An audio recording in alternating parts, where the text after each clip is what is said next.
लखनपुर गांव में शंभू और घनश्याम नाम के दो पड़ोसी रहते थे। दोनों लकड़ी के खिलौने बनाकर बाजार में बेचते थे। उनके पास एक एक गधा था और संयोग से दोनों गधों में भी अच्छी मित्रता थी। घनश्याम का गधा बीनू मेहनती और समझदार था, जो हर काम लगन से करता, जिससे घनश्याम बेहद संतुष्ट रहता था। वहीं शंभू का गधा भोलू आलसी और कामचोर था।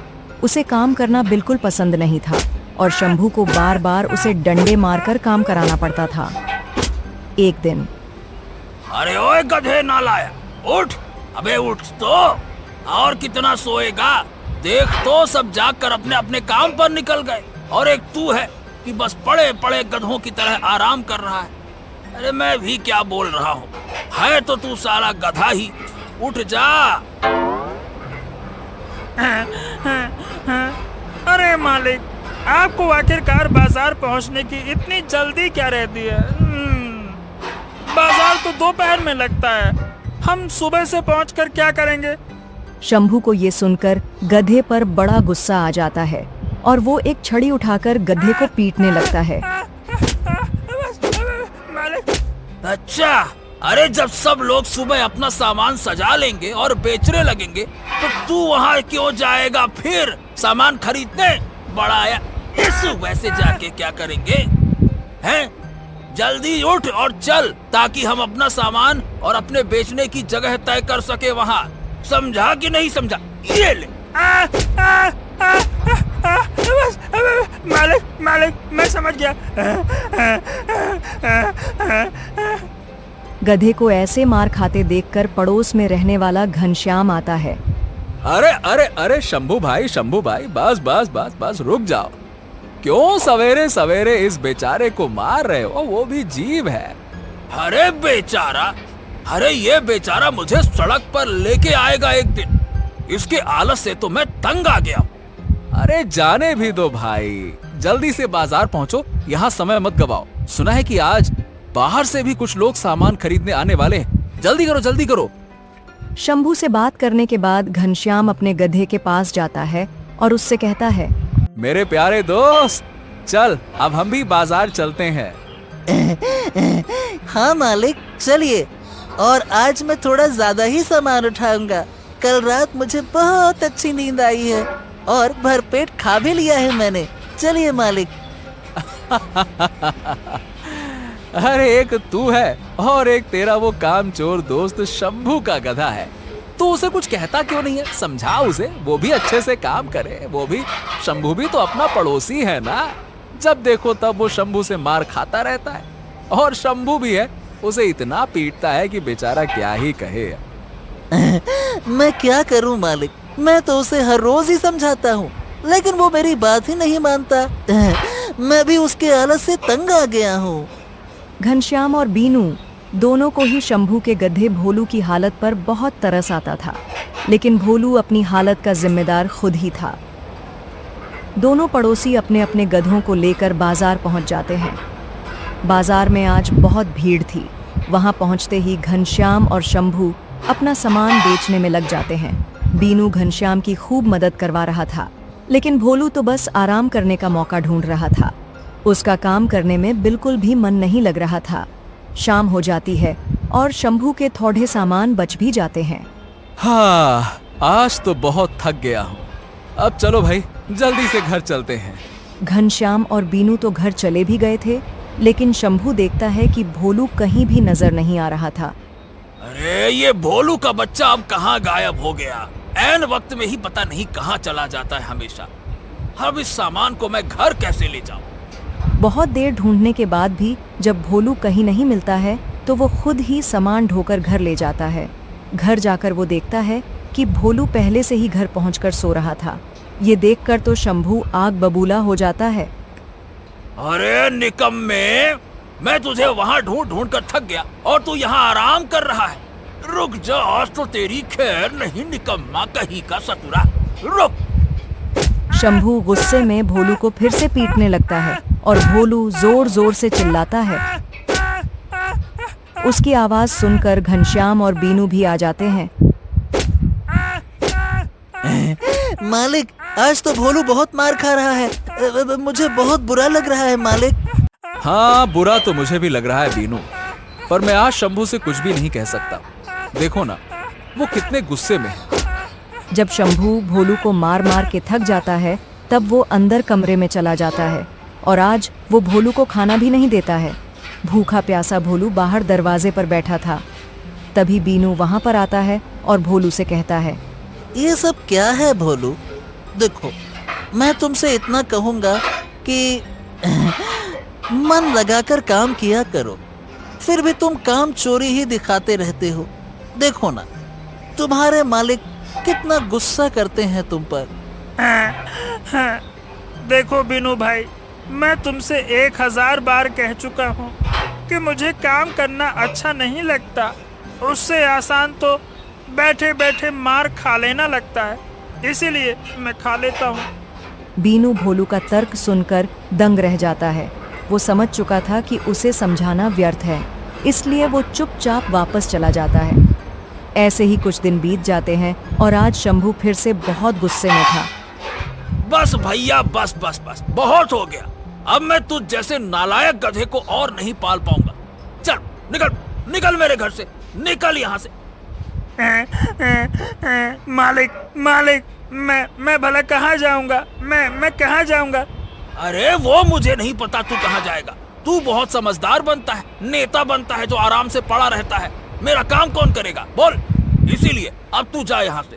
तू अपने रास्ते निकल, मैं अपना देख लूंगा। बस मेरे घर से निकल जा, मेरा पीछा छोड़ दे। मैं समझा समझा के थक गया।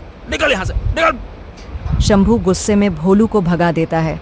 बीनू ये सब देखकर भोलू के पीछे पीछे चला जाता है और उसे रोकने लगता है। अरे भोलू, तू कहाँ जा रहा है? रुक ना।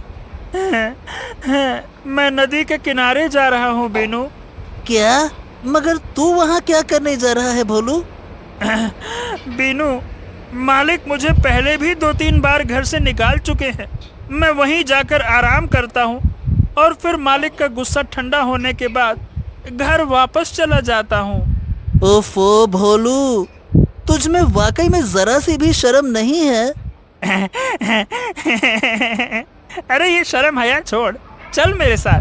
वहाँ नदी के किनारे पर बहुत सारे तरबूज भी लगे हुए हैं, साथ में खाएंगे। चल ना। बीनू को भी तरबूज बहुत पसंद थे, इसलिए वो भोलू के साथ चला जाता है।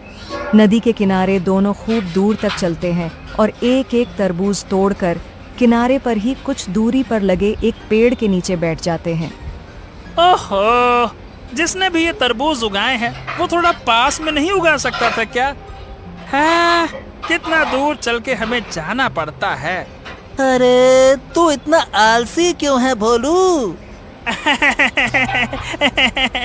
ये तो मुझे भी नहीं पता मेरे दोस्त, पर हाँ, पड़े पड़े खाने का मजा ही अलग है। दोनों दोस्त तरबूज खाने जा ही रहे थे कि तभी वहां पर एक साधु बाबा आ जाते हैं। अरे आप कौन हैं? आप तो इस गांव के नहीं लग रहे हैं।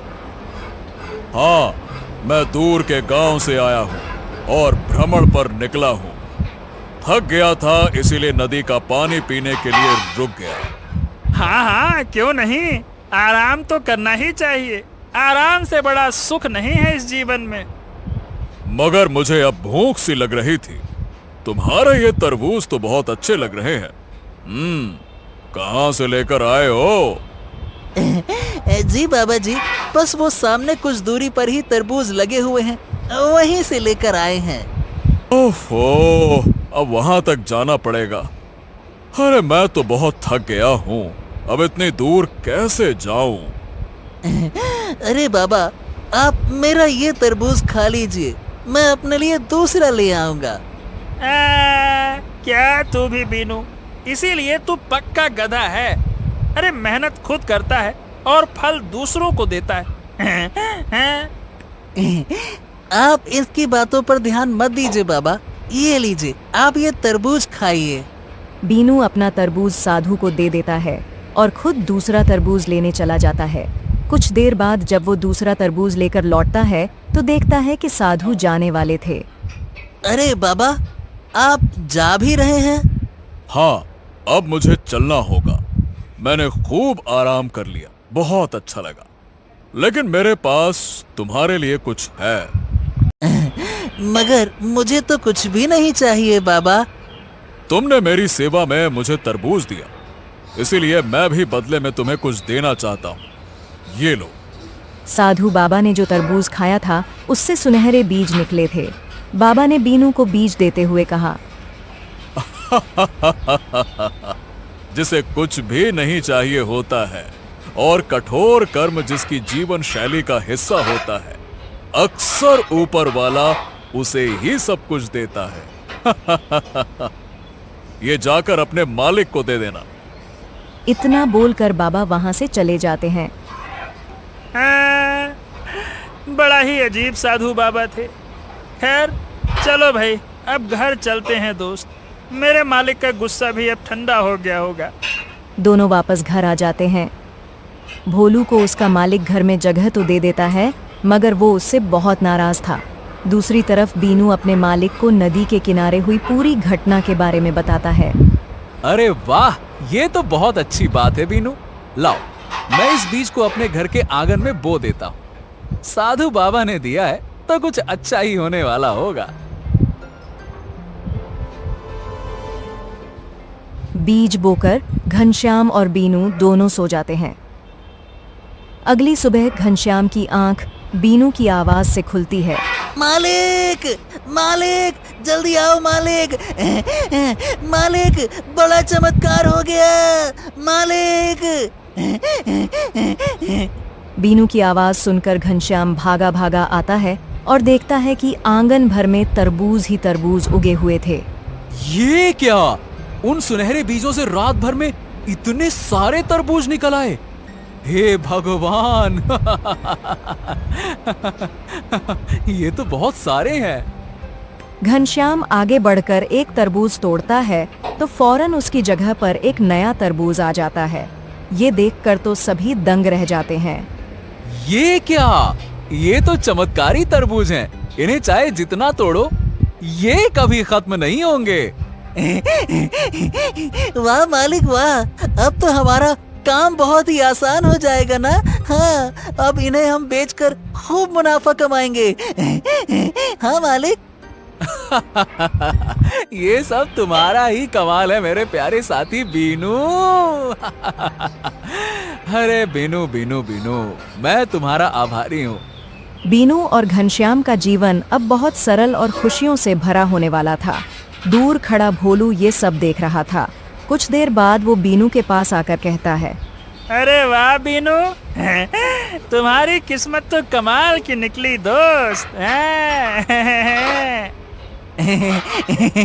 क्या भोलू, तुम अभी भी किस्मत को बड़ा मानते हो? क्या? मैं समझा नहीं। ये सब अगर किस्मत होता तो तुम भी तो वहीं थे ना भोलू। ये बीज मेरी जगह तुम्हें भी तो मिल सकते थे ना, क्यों? बीनू की बात सुनकर भोलू को अब एक झटका सा लगता है। देखो दोस्त, ये किस्मत नहीं मेहनत है, और सिर्फ मेहनत। जी हाँ, मैंने साधु बाबा की सेवा करने में कोई काम चोरी नहीं की, इसीलिए मुझे मेरी मेहनत का फल मिला। और सिर्फ मुझे ही क्यों, मेरे मालिक ने भी आज तक जो मेहनत की उसका उन्हें फल मिला। मगर तुम तो मेहनत से कोसों दूर भागते हो। तुम तो चाहते हो कि तरबूज लगाने वाला भी जहाँ तुम आराम करो वहाँ तरबूज लगाए, ताकि तुम्हें उठना भी ना पड़े। बीनू की बात सुनकर आज भोलू की जैसे आंखें ही खुल गईं। उसे अपनी सारी गलती एक पल में समझ आ गई। हाँ, तुम सही कह रहे हो मेरे दोस्त। अब मैं सब कुछ समझ गया हूँ, और मैं खुद से ये वादा करता हूँ कि आज के बाद मैं काम चोरी नहीं करूँगा। बीनू के साथ हुए चमत्कार और उसकी बातों से भोलू के दिमाग पर एक गहरा असर पड़ा, और उसने उसी दिन ये तय कर लिया कि अब कभी काम चोरी नहीं करेगा। उसने अपने मालिक से माफ़ी मांगी और जमकर मेहनत करने लगा। उसके बाद उसकी किस्मत ने भी उसका खूब साथ दिया। भोलू और शंभू दोनों मेहनत करके खूब तरक्की करने लगे। सुंदरपुर गांव में रघु नाम का एक मेहनती किसान अपने परिवार के साथ रहता था। खेती ही उसकी एकमात्र आजीविका थी। उसके परिवार में पत्नी रेखा और पुत्र गगन के अलावा एक बहुत खास सदस्य भी था और वो था रघु का प्रिय बैल ब्रह्मा। जब रघु बच्चा था तब उसके पिता ब्रह्मा को घर लाए थे। तब से ब्रह्मा और रघु एक दूसरे के परम मित्र थे। एक दिन रघु खेत में ब्रह्मा से हल खींचने का काम करा रहा था। ब्रह्मा, आज तो तूने बहुत मेहनत कर ली है। अब चलकर खाना खाते हैं। वैसे भी अब तो पेट में चूहे दौड़ रहे हैं। ब्रह्मा अपने मालिक की तरफ देखकर मुस्कुरा देता है। उसकी मुस्कुराहट बताती है कि वो भी खाना खाने के लिए एकदम तैयार था। लाओ देखें आज खाने में क्या है। रघु अपना डब्बा खोलकर देखता है तो उसमें सूखी रोटी और प्याज थे। आज भी सूखी रोटी और प्याज है। और जरा देखूं तो तेरे लिए क्या है। रघु देखता है कि ब्रह्मा के खाने के लिए भी बस सूखी घास ही थी। लगता है कि मजेदार और स्वादिष्ट खाना आज भी हमारे नसीब में नहीं है ब्रह्मा। लेकिन तू बिल्कुल फिक्र मत कर। हम दोनों मिलकर जो खेती में इतनी मेहनत कर रहे हैं ना, उसका फल हमें जल्द ही मिलेगा। अब तो फसल बस तैयार होने ही वाली है। ब्रह्मा रघु की बात सुनकर फिर से मुस्कुरा देता है। तू कुछ बोलता नहीं है ब्रह्मा, लेकिन तेरी आंखें सब कुछ कह देती हैं। तू इस रूखे सूखे में भी मेरा साथी है। देखना, आगे चलकर हमें बहुत मुनाफा होगा और फिर हम बहुत अच्छा खाना बनवाकर खाएंगे। तुझे भी महंगे वाले दाने खिलाऊंगा। दोनों खाकर फिर से खेतों में जमकर मेहनत करने में लग जाते हैं। शाम को दोनों गोपाल सेठ के घर जाते हैं। हाँ रघु, बोलो कैसे आना हुआ। जी वो मेरे खेत की फसल लगभग तैयार है। अब आपसे कुछ पैसे उधार चाहिए थे ताकि मैं फसल को शहर ले जाकर बेच सकूं। लेकिन अभी हाल ही में तो मैंने तुम्हें बीज और कीटनाशक के लिए पैसे दिए थे। जी बस ये आखिरी उधारी है। इसके बाद तो फसल कट जाएगी, फिर मैं सब पैसे लौटा दूंगा। चलो ठीक है। मुनीम जी, इसे पैसे दे दीजिए। रघु पैसे लेकर खुश हो जाता है। उसने कई सपने सजा रखे थे। एक खेत की फसल से अच्छी रकम कमाकर वो दूसरे खेतों में भी गन्ने की फसल उगाना चाहता था।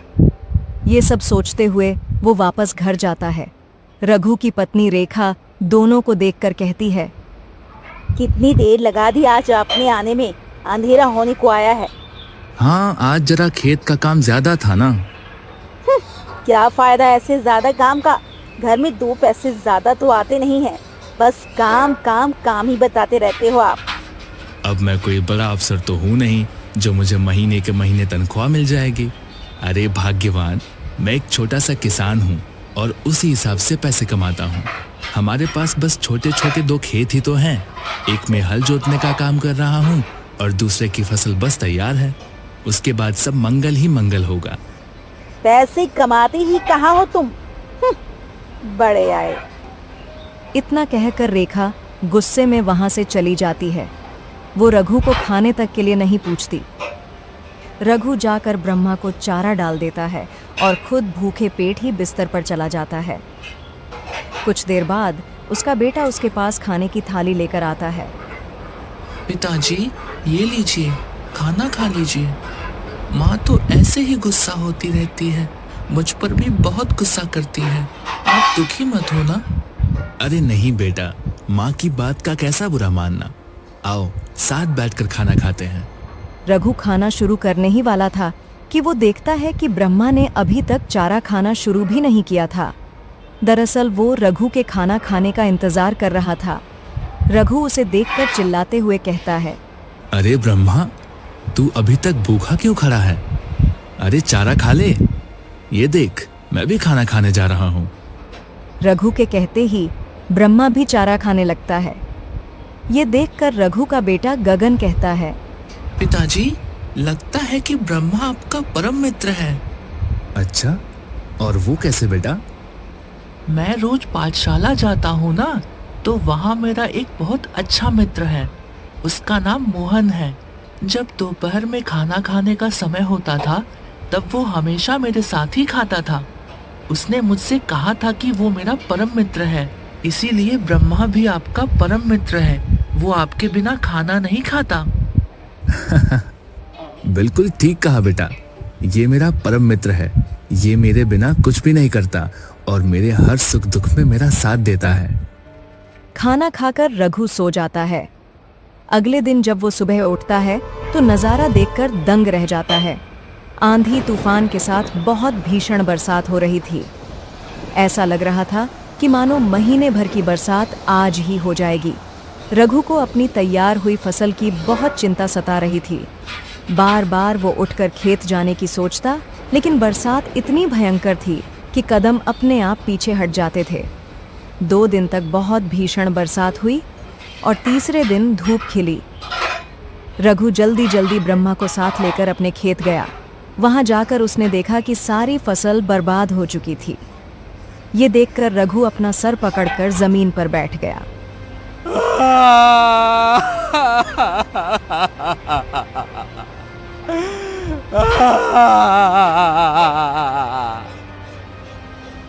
हे ऊपर वाले, ये सब क्या हो गया? मैं तो बर्बाद हो जाऊंगा। अब क्या होगा? सारी की सारी फसल बर्बाद हो गई है। गोपाल सेठ का कर्जा कैसे चुकाऊंगा अब मैं? रघु एक के बाद एक समस्याएं याद कर रहा था और ब्रह्मा वहीं उसके पास खड़ा था। वो अपने मित्र को दिलासा देना चाहता था कि सब ठीक हो जाएगा, लेकिन रघु तो हिम्मत हार रहा था। कुछ देर अपना सर पीटने और रोने के बाद वो वापस घर गया। घर पे रेखा घबराई हुई सी खड़ी थी। आप आ गए? क्या हुआ? फसल ठीक तो है ना? कुछ ठीक नहीं है। सारी की सारी फसल बर्बाद हो गई है और फसल के साथ साथ मैं भी बर्बाद हो गया हूँ। हे ऊपर वाले, तो अब हम क्या करेंगे? मुझे नहीं पता रेखा। मुझे तो लग रहा है कि ये गांव छोड़कर कहीं दूर भाग जाऊं। इतनी निराशा है इस वक्त मेरे मन में। रघु कुछ और कहता, इसके पहले ही गोपाल सेठ के भेजे हुए 2 आदमी दरवाजे पर आ जाते हैं। कहीं भागने से पहले जरा चलकर गोपाल सेठ से तो मिल लो रघु भाई। उन्होंने तुम्हें याद किया है और हमें दोबारा आना ना पड़े। ये धमकी देकर दोनों आदमी वहां से चले जाते हैं। अब तो रघु की जान ही निकली जा रही थी। अब क्या होगा? उसने जरूर कर्जा वापस मांगने के लिए बुलाया है। अब हम लोग क्या करेंगे? पता नहीं, मैं देख कर आता हूँ। रघु भारी कदमों से गोपाल सेठ के घर जाता है। वो कुछ दूर चलता है और तभी देखता है कि पीछे से ब्रह्मा भी आ रहा था। अरे ब्रह्मा, तू मेरे पीछे पीछे क्यों आ रहा है भला? मैं किसी दावत में थोड़े ही जा रहा हूँ। चल वापस घर जा। रघु के झनपने के बाद भी जब ब्रह्मा नहीं माना तो मजबूरी में रघु को उसे साथ लेकर जाना पड़ा। गोपाल सेठ के घर पर रघु की तरह ही और कई मजबूर किसान आए हुए थे। सबकी महीनों मेहनत से उगाई गई फसल को इस 2 दिन की बारिश ने बर्बाद करके रख दिया था। हाँ, आओ आओ रघु, बताओ कब चुका रहे हो मेरा कर्ज? सेठ जी, आप तो जानते ही हैं ना, बारिश ने सब बर्बाद कर दिया है। नहीं नहीं, मुझे ये बकवास नहीं सुननी है। मुझे 1 हफ्ते में अपने पैसे चाहिए हैं बस। मालिक, सिर्फ 1 हफ्ता? 1 हफ्ते में मैं पैसे कहाँ से लाऊंगा मालिक? अगर मेरे पैसे नहीं दे सकते तो अपना घर बार बेच कर लाओ, मगर मुझे अपने पैसे चाहिए। रघु एकदम सुन्न खड़ा था। घर बार बेच देगा तो इस गरीबी के समय में अपने बीवी बच्चों को भला कहाँ लेकर जाएगा। रघु ये सब सोच ही रहा था कि तभी गोपाल सेठ का ध्यान बाहर खड़े ब्रह्मा पर जाता है। अरे सुनो, ये बैल किसका है बाहर? जी मेरा है सेठ जी। ओह, तुम्हारा है क्या? अच्छा तो एक काम करो, तुम इस बैल को मुझे बेच दो। तुम्हारा कर्जा उसी में निपट जाएगा। बाकी जो बचेगा वो मुझे बाद में दे देना। गोपाल सेठ की बात सुनकर रघु दंग रह जाता है। वो कांपती हुई आवाज में कहता है, क्या? नहीं नहीं सेठ जी, मैं अपने ब्रह्मा को नहीं बेचूंगा। तो फिर ठीक है, मुझे पूरे पैसे 1 हफ्ते में चाहिए, वरना तेरे घर आकर मैं खुद घर खाली करवाऊंगा। अब रघु के सामने बहुत बड़ी समस्या खड़ी थी। उसके लिए आगे कुआं था तो पीछे खाई। बहुत देर तक वो वहीं खड़ा सोचता रहा कि अब आखिर करे तो क्या करे, और अंत में हालातों के आगे मजबूर होकर उसे अपने परम मित्र ब्रह्मा को गोपाल सेठ को बेचना ही पड़ा। ठीक है सेठ जी, मैं ब्रह्मा को बेचने को तैयार हूँ, लेकिन मैं जल्द ही आपके पैसे लौटाकर उसे वापस ले जाऊंगा। बड़े ही भारी मन से रघु ने ये बात कही थी। उसका जैसे कलेजा ही बाहर निकला आ रहा था। उसने ब्रह्मा के पास आकर प्यार से उसके सर पर हाथ फेरा और उससे कहा, मैं बहुत दुखी हूँ ब्रह्मा, तुमने तो सारी बातें सुनी ही है। मुझे तुम्हें गोपाल सेठ के हाथ बेचना पड़ रहा है, लेकिन तुम फिक्र मत करना, मैं जल्द ही तुम्हें वापस ले आऊंगा। बस तब तक तुम अपना ध्यान रखना और मेरा इंतजार करना। ब्रह्मा भी रघु की जुदाई से खुश नहीं था। जब रघु जाने लगा तो ब्रह्मा उसी को एकटक देख रहा था। दोनों के लिए ये घड़ी बहुत ही दुखद थी, लेकिन आंखों में आंसू लेकर रघु वहां से घर लौट आया। उसने घर आकर सब कुछ रेखा को बताया। अरे तो इसमें ऐसे मुंह लटका कर क्यों बैठे हो? वैसे भी वो बैल कौन सा हमारे बड़े काम का था। अब गया तो गया, उसे छोड़ो और ये सोचो कि फसल बर्बाद हो गई, आगे क्या करना है। रेखा की ऐसी रूखी बातें सुनकर तो रघु और भी दुखी हो जाता है।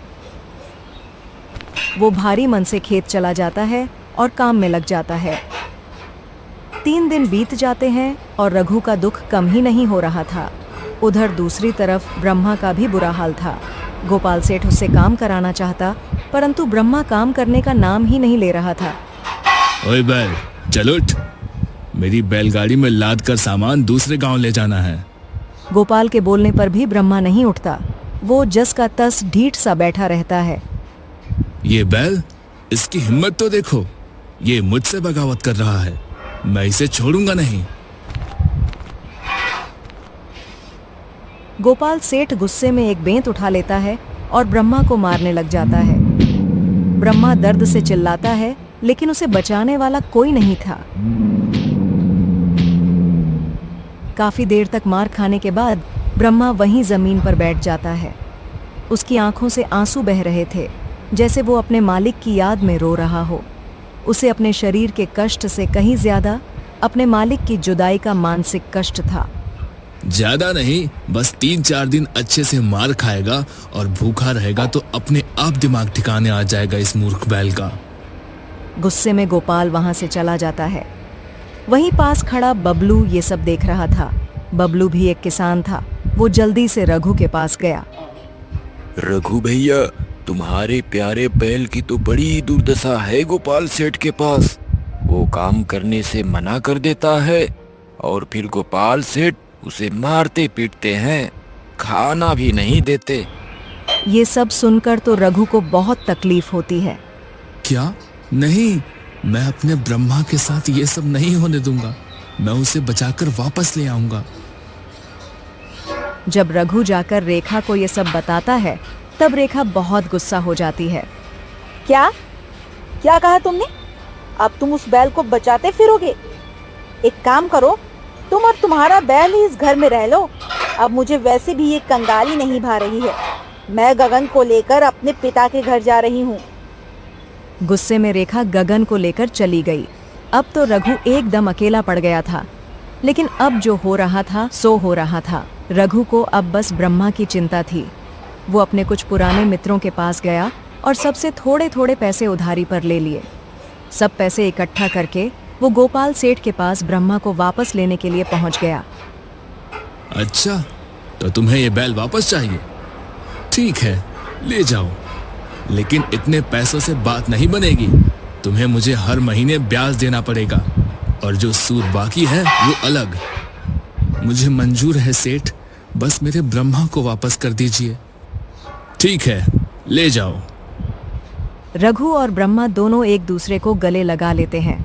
दोनों का एक दूसरे के प्रति अटूट विश्वास और उनकी मिलन की भावुक घड़ी देखकर आसपास के सभी लोग हैरान थे। दोनों साथी वापस घर आते हैं और जी जान से अपने दूसरे बचे हुए खेत में काम करने में लग जाते हैं। अब इसी खेत की फसल उनकी आखिरी उम्मीद थी। कुछ महीने बाद अच्छी फसल होती है और उन्हें उनकी मेहनत का फल मिलता है। रघु ज्यादा ब्याज देकर भी खुश था, क्योंकि उसका ब्रह्मा उसके साथ था। रेखा भी अपनी भूल सुधारते हुए वापस घर आ जाती है और इसी के साथ रघु अपने परम मित्र के साथ खुशी खुशी रहता है।